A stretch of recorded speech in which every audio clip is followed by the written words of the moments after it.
మూడేళ్ల నిరీక్షణ, ఎన్నో రాజకీయ ఒడిదుడుకులు, సీఎం కుర్చీ కోసం సాగిన సుదీర్ఘ పోరాటం చివరికి కల ఫలించబోతోంది.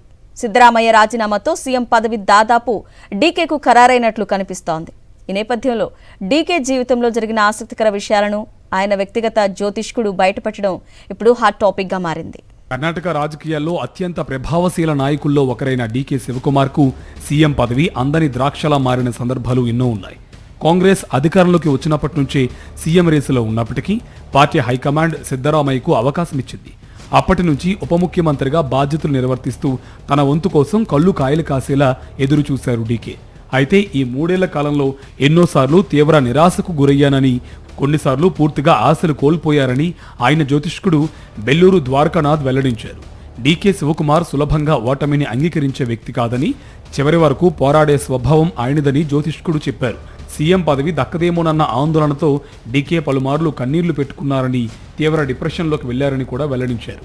అయితే తాను ఎప్పటికప్పుడు ధైర్యం చెప్పానని, ఒకరోజు తప్పకుండా ముఖ్యమంత్రి అవుతారని నమ్మకం కల్పించానని తెలిపారు.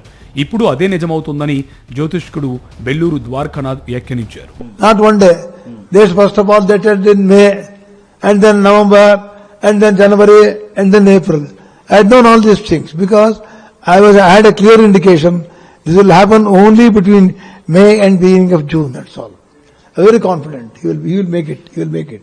It is not today. 40 years back I told him he will be a chief minister, and he will be long-serving chief minister. He will have 2 terms in front of you. I have told him long back. CM బాధ్యతలు చేపట్టబోతున్న నేపథ్యంలో డీకేకు కొన్ని సూచనలు కూడా చేశానని ద్వారకానాథ్ చెప్పారు. ముఖ్యమంత్రి పదవి పూలపాన్పు కాదని, ముళ్లబాట లాంటిదని హెచ్చరించానన్నారు. విమర్శలు, కుట్రలు, నిరుత్సాహపరిచే ప్రయత్నాలు తప్పవని, వాటిని పట్టించుకోకుండా రాష్ట్ర అభివృద్ధిపైనే దృష్టి పెట్టాలని సూచించినట్టు తెలిపారు. ఎవరెంత సన్నిహితులైనా పాలనలో జోక్యం చేసుకునివ్వకుండా ప్రజల కోసమే పనిచేస్తేనే విజయవంతమైన సీఎంగా నిలుస్తారని చెప్పినట్టు ద్వారకానాథ్ వెల్లడించారు. సీఎం కుర్చీ కోసం 3 ఏళ్లుగా సాగిన డీకే శివకుమార్ రాజకీయ నిరీక్షణకు తెరపడింది. కాంగ్రెస్ అధిష్టానం నిర్ణయంతో కర్ణాటక రాజకీయాల్లో కొత్త అధ్యాయం ప్రారంభం కానుంది.